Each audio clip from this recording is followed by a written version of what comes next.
have Philomena Poole, Chief Executive, Donnelly Rathdown County Council. Philomena is a public servant with 35 years experience. Philomena worked with Dublin City County Council and South Dublin County Council before leaving to manage Blanchardstown Area Partnership. She returned as Director of Service to work across a broad range of service departments, as well as being Deputy and Temporary County Manager for South Dublin. She was County Manager for Louth before being appointed as Chief Executive to Donnelly Rathdown County Council.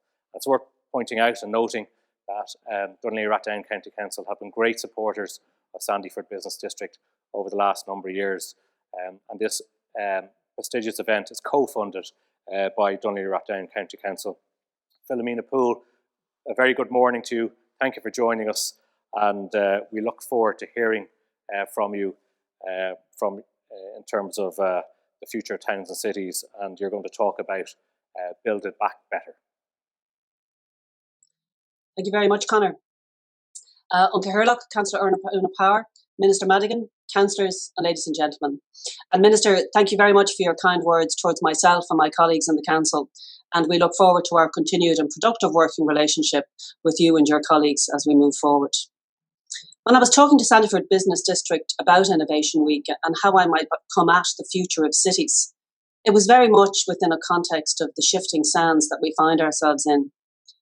And sometimes I feel like we've been living that way in those shifting sands for a good number of years. And the very first time that I spoke to Sandyford Business District, which is almost 7 years ago now, and I have to say, you have always been so welcoming and open and collaborative, even when we haven't always agreed. But it was always with a mutual respect. But I do remember being asked at that time how I would see the district in the future and my hopes for it. And I remember saying to you that I hoped it would have a reputation for being an edgy place. And I think we are well on the way to creating that, and I've no doubt about your own contribution that you've made to that place. But let's consider for a minute how you get to be an edgy place, because that does mean that you've got to move from where you are to somewhere new. And I've been thinking a lot about the significant changes that we see happening and about how disruptive they are to our norm. But disruptors are what drives change. Now, in our context, we've seen quite a few of them, big ones, big disruptions in a short period of time, a relatively short period. Brexit, the uncertainty that we have about a deal or no deal agreement, an agreement or non-agreement. Political uncertainty internationally, whether it's the US election and what changes that will bring or changes that it has already driven. Experienced world leaders moving away, like Angela Merkel, and the disruption there is when someone of her experience and stature moves on. The climate change movement, a deep desire to see the climate justice movement create a fairer society for all, and COVID. And who could ever have imagined the type of restrictions we would see on our lives in an effort to keep ourselves and those around us safe, and that we would willingly surrender to them to avert that threat. So whether it feels like good news or bad news, they are nonetheless disruptors of the status quo. And like all disruptions, they will have a legacy. And our chance now is, given the major disruption we are in, is to create a legacy and build ourselves back better. Before I talk about that opportunity, I just want to reflect a little bit about the district of Sandyford itself and the physical landscape of what that looks like now and into the future, because it is such a stunning place to walk around, to drive through, and to get a real sense of movement and edgy innovation within itself. The first urban framework plan was prepared back in 2011, and this plan coined the term Sandyford Business District. And it was a long way from the Dublin County Council Sandyford Industrial Estate that I would have heard of, because this drew the synergies of the area together, and it was creating a distinctive place that could position it to compete with areas such as the Docklands, East Point or City West. The district area extends to around 190 hectares. And since that plan was approved, around 200,000 square metres of employment floor space have received planning permission. And these permissions include key sites such as the former FAAC, which is 36,000 square metres, blocks in Central Park. Microsoft's own building is 33,000 square metres on its own. And of course, we have the wonderful One South County, which will be headquarters to MasterCard. In addition to new floor space, we have seen the redevelopment of office space to the highest international standards. And there are many, but for example, the Hive with its iconic facade is one of them. There are currently 25,000 jobs based out of the Sandyford Business District. Permission has been granted for mixed-use development, including residential developments, and when constructed, they will complete the heart areas of the district. Permission was granted last year for more than 1,000 new homes and over 800 student units. A number of strategic housing developments have been approved in the residentially zoned neighbourhood in the Sandyford Business District. Now, the density of those schemes have been a concern to the council, and those concerns have been raised with Bord Planola. A number of substantial road projects have been delivered: Leopardstown Roundabout reconfiguration, the Leopardstown Link Road, Burton Hall Road. Planning approval has been granted for the M50 Junction 14 Link Road, formerly the ESB Link Road, and the Bracken Road extension to the Dromartin Link Road. Substantial progress has been made in the design of new cycle and pedestrian infrastructure. The Sandyford Cycle Route scheme is currently under construction, which will provide a cycle link from the Beacon Hospital to Hillcrest Road, and design work is in progress for a Sandyford cycle route map, which includes the provision of 10 new connectivity links. Blackthorn Park has been developed to the south of Nave Olaf Pitches, where a new playground has been provided, along with new paths through the park, thereby improving the access. And the Baccalaureate School, Nord Anglia, at the very back of the district, has opened its doors again, providing supporting educational infrastructure that will assist in attracting and international investors. And I love to hear those words, opened its doors again. May we hear it many times in the months ahead. 23% of the county's rates also comes from the Sandyford Business District. So having talked about the district, I want to come back to the perfect storm of three very significant disruptions and the level of change that we are seeing and how that's going to impact on all of our futures and the futures of cities and towns. So when I think back to early March, I was heading off on a long planned holiday, a vague sense of unease, but no real idea of what was coming over the hills towards us. 4 days later, I was arranging to come home. A pandemic had been declared. There was talk, in case we've forgotten, about Dublin Airport was going to close. There would be no air travel anywhere. The food chain wouldn't hold up. And for some strange reason, there wasn't going to be toilet paper to be had anywhere in the world. Lockdown came upon us, and our own worlds shrank in Ireland to 2 kilometres. Easily called a disruption. Now, the sheer horror can never be forgotten. People were dying. People were becoming really ill. Frontline workers of all types were putting themselves and their lives on the line, as we were and still are learning about the disease. It hasn't gone away, and those threats are still very much with us, albeit with a little bit more knowledge. I know we are in a precarious position, and again, like every other citizen, I want to do my bit and urge everyone around me to do the same to avoid an even greater cost to our society. But I want to talk about how we dealt with the lockdown, and I'll be echoing some of Minister Madigan's words as I talk about that. Firstly, as a society, I think we became largely compliant. The old Bart Simpson rule of I didn't do it and nobody saw me just didn't apply. People were genuinely fearful. As I said, the world shrank to 2 kilometres. But in this county, we saw something fairly amazing start to happen. The lockdown was announced on Friday, and on Sunday I chaired the first remote meeting of the community forum with many people who had never met before. And this group went about looking after cocooners, reaching out to those who needed help and coordinating the efforts of the voluntary sector to do that. It continued to meet on a daily basis until we got our systems in place. The momentum that built, ensuring that those cocooning would not be left alone or without provisions or a friendly voice, was a real testament to mettle, cooperation and community spirit that we see only in Ireland. We had so many offers of help. And I am going to single out the GAA, not because it was only they that helped, but it really demonstrates what did happen. Because the GAA used their structures and they reassured us, we have members all over the county. There will be nobody that one of our members is not within 2 kilometres of. And we'll make sure that once we are put in touch with one person who needs help, you'll never hear from them again, because we will stay in contact with them and we'll make sure that they're okay. Your own former council liaison officer, Therese Langan, was the lead on this initiative. Supermarkets geared themselves up immediately to respond when we asked them to make sure that we could shop for people and make sure that people had provisions. They put in place special queues for volunteers who were shopping for others and arrangements to allow older people to pay with the volunteer shopper without, the volunteer shopper ever taking control away from them. So a local helpline was put in place, and DLR had the highest number of calls in the country. We reached out to the last of the landline generation. Chemists put a helpline number in every prescription bag. Our councillors delivered leaflets and made sure their older constituents knew who to call. Our own staff used all of their contacts to proactively reach out and phone people. They were often very long phone calls. They were often great fun, and they were always appreciated. There was the man who rang us because he couldn't get his Netflix to work, and he wanted to see Tiger King that everybody was talking about. And the woman who said, I just need someone to walk the dog. The libraries did an amazing job.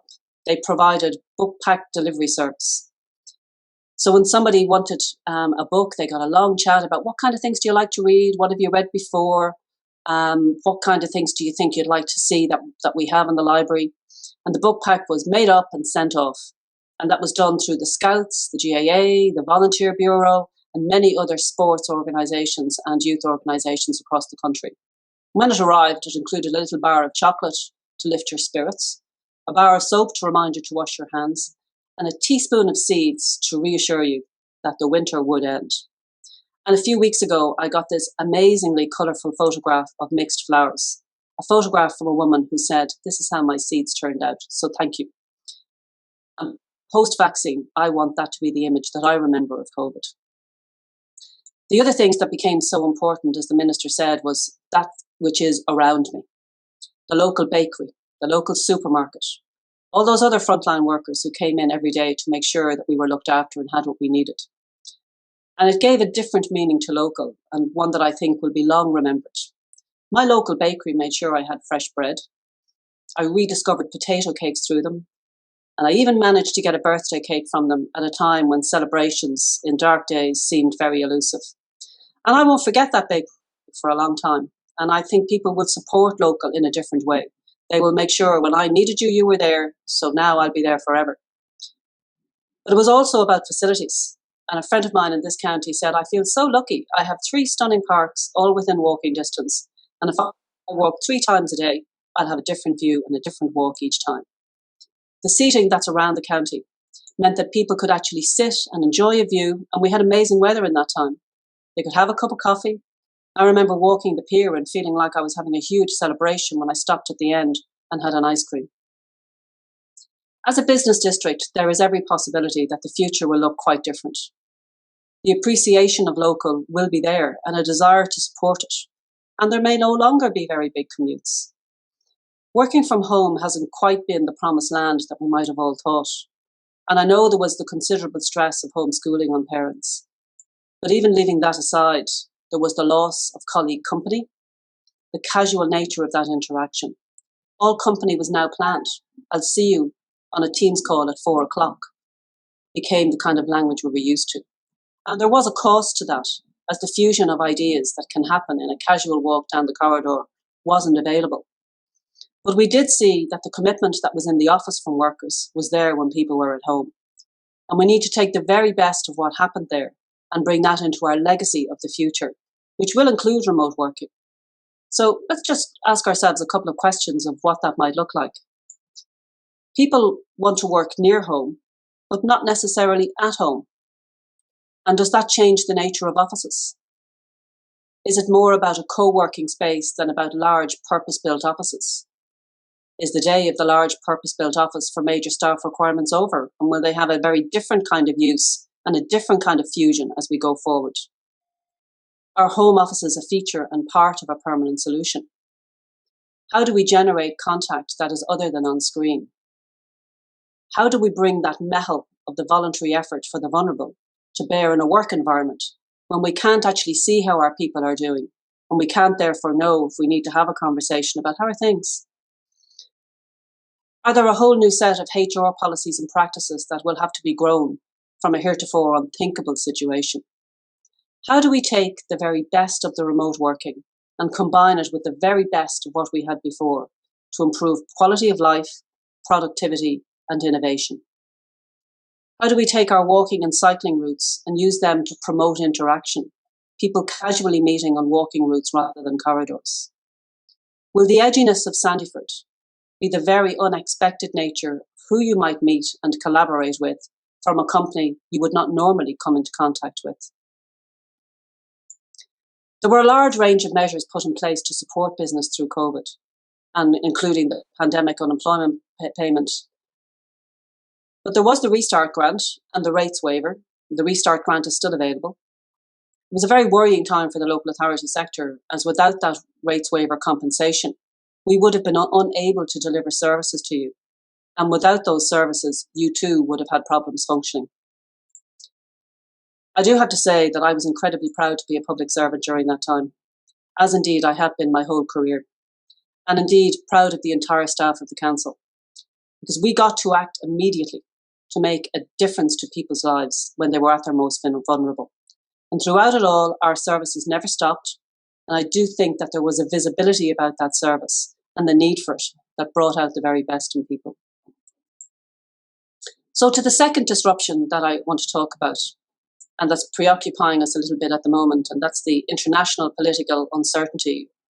And instability shakes the markets, and people start to adopt a bit of a wait-and-see view. And we've all seen a great deal of change in the last 4 years. I do remember hearing that we would look back on 2016 and we would seem like a little bit of a blip year. But that was before all of our other disruptions, or actually maybe it prepared us for all those other disruptions. We are now moving at a pace towards December 2020, and a deal or no deal, or post-Brexit deal or not. We've seen business adapt during COVID, and certainly that demonstrates an agility to adapt again, and at least this time with a little bit more warning. And recently, the Taoiseach, the Minister for Enterprise, Trade and Employment, sent a message to business that I really want to echo, because it was about get ready, get informed, and get support. Our Council Leo office is there to provide support. We're running one-to-one Brexit mentoring and prepare your business for customs workshops. Leo also offers the TAME grant, technical assistance for micro exporters, and Lean for micros. Lean is a simple, effective training program. And indeed, we've worked with the Sandyford Business District to run Lean right across the whole district. And it's the only place in Ireland where a spatial and targeted approach has been taken to that program. The effort around getting business ready for Brexit is a coordinated one across Leo, Enterprise Ireland and Intertrade Ireland. There will be changed customs and supply chains, and unless we understand them, we'll have significant delays in moving goods to and from the UK. Phrases that will become part of our everyday language. The EORI number, Economic Operators Registration and Identification Number. Because without it, you will be unable to submit the documents you need to clear customs. And without that, the UK will be out of bounds for its exporters. Remember that there is a Ready for Customs grant to assist in employing staff with a dedicated customs remit. And there's ongoing training to assist in clearing customs online. And no doubt that is going to be such a significant part of what we're going to need to know. Measures such as the Brexit Loan Scheme, Future Growth Loan Scheme, and the Credit Guarantee Scheme are all measures targeted towards Irish businesses to help build back better and onwards. Post-Brexit, we will have a changed economic relationship with the UK, and we'll undoubtedly have an even tighter one with the EU. Part of our challenge is to ensure that the economic relationship is as seamless as possible, and that business is as ready as possible, and we're positioned to exploit each and every opportunity so that we can conduct business without borders of any kind. The final disruptor I want to talk about this morning is the impact of climate change. Climate change is the biggest and most urgent disruptor to how a world has begun to evolve. And there are many experts who have worked to inform us of the consequences of doing nothing. And I think we can see large-scale action happening. Just like COVID demands that we, each and every one of us, act in the greater good, so too does the planet demand such action. One small act from each of us adds up. I'm going to highlight one particular thing here in the context of the public realm, and that is safe space for people. Cycling and walking infrastructure has been quite controversial for many years. We have many traditional modes of transport, and while cycling and walking has been at the top of the government mobility policy for many years, it hasn't been embraced by everyone. COVID is an emergency, and in the context of that emergency, we could see that people were desperately looking for a new way to move around. And it takes courage to step out and say that we can be part of the solution. And in this instance, the solution was one that would not wait. And as a local authority, we felt compelled to act. People were on the move in a different way and looking for a safe space. And safe not just from cars, but from each other. I do believe that public health and climate action merged in this time, and we did not shy away from it. When the schools reopened, we were ready, and we prevented potential gridlock across the county by having the cycling infrastructure in place. But it also made sure that the physical activity that people had grown used to did not get lost as a healthier society got on the move. On the second day of the school reopening, I was reminded of all of the images of D-Day that I'd ever seen, when we would have seen boats of every description crossing the English Channel.